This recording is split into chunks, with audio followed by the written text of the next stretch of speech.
Assalamualaikum warahmatullahi wabarakatuh. Kami dari kelompok 2 ingin melanjutkan presentasi sebelumnya yang berjudul implementasi UI menggunakan bahasa Python dan Java.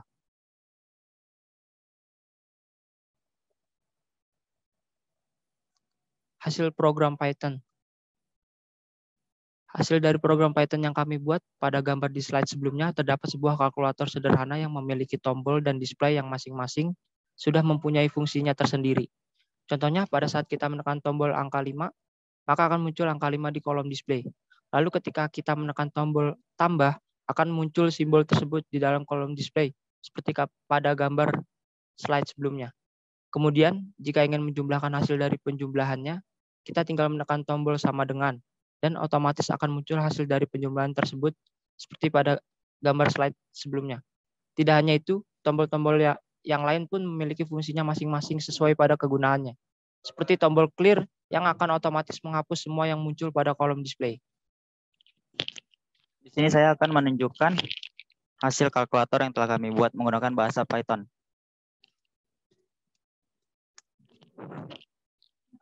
Kalkulatornya terlihat cukup kecil, jadi saya perbesar. Di sini terdapat tombol-tombol dan kolom display. Ketika saya mengklik angka 5, maka akan muncul angka 5 di kolom display. Lalu untuk melakukan penjumlahan, kita harus mengklik tombol sama dengan, maka akan muncul hasilnya, F11. Lalu jika ingin menghapus data yang berada di kolom display, kita mengklik clear.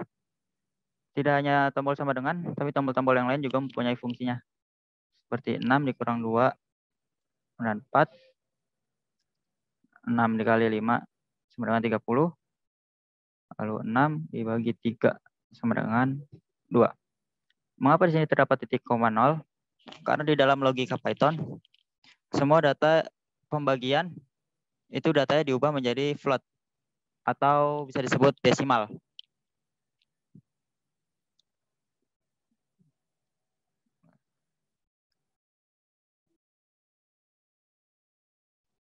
Ya, seperti itulah. Lalu tidak hanya bilangan positif, tapi juga bisa mengkalkulasikan bilangan negatif.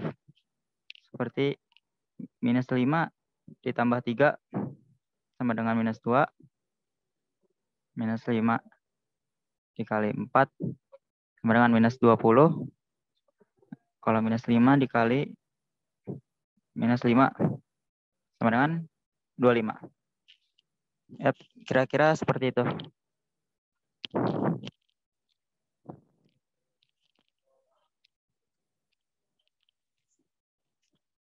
Berikut adalah hasil program Java.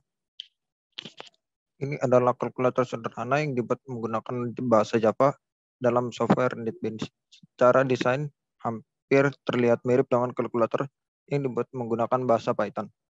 Di sini juga terdapat tombol yang mempunyai fungsinya masing-masing. Perbedaannya hanya bentuk tombolnya saja. Jika pada Python lebih terlihat secara 3D, sementara di Java bentuknya adalah 2D. Saya akan mencontohkan program Java yang kami buat.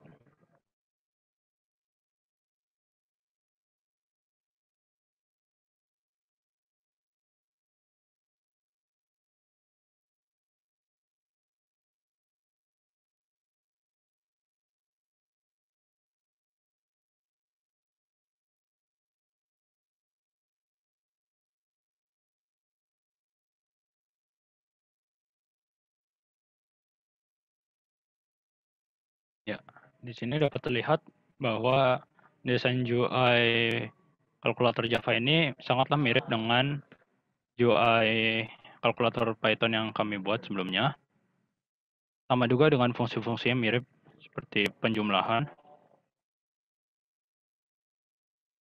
pengurangan, perkalian, serta pembagian. Di sini pembagian, jika pembagian bulat seperti 8 bagi 4 akan menghasilkan angka yang bulat juga, jadi tidak floating point. Jika hasil yang dibagikan tidak bulat, maka akan menghasilkan perkomaan desimal.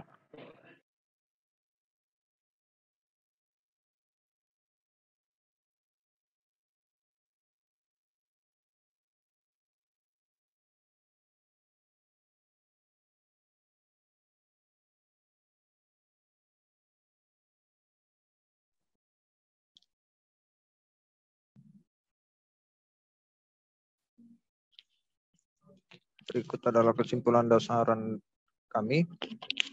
Kelebihan dan kekurangan Python. Kelebihannya, yang pertama bahasanya lebih mudah dimengerti. Yang kedua, kode yang dibuat lebih sedikit. Untuk kekurangannya, membuat UI tidak semudah Java. Yang kedua, desain komponen lebih susah diatur.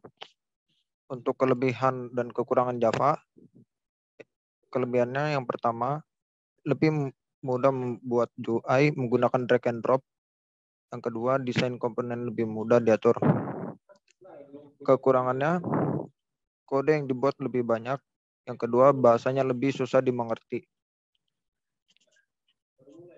Berdasarkan pengalaman kami, membuat implementasi kalkulator sederhana menggunakan dua bahasa pemrograman yang berbeda, dan setelah membahas kelebihan dan kekurangan masing-masing bahasa, kami dapat menyimpulkan bahwa jika Anda bermaksud untuk membuat sebuah aplikasi UI, akan lebih mudah mendesain sebuah UI menggunakan bahasa Java di dalam NetBeans.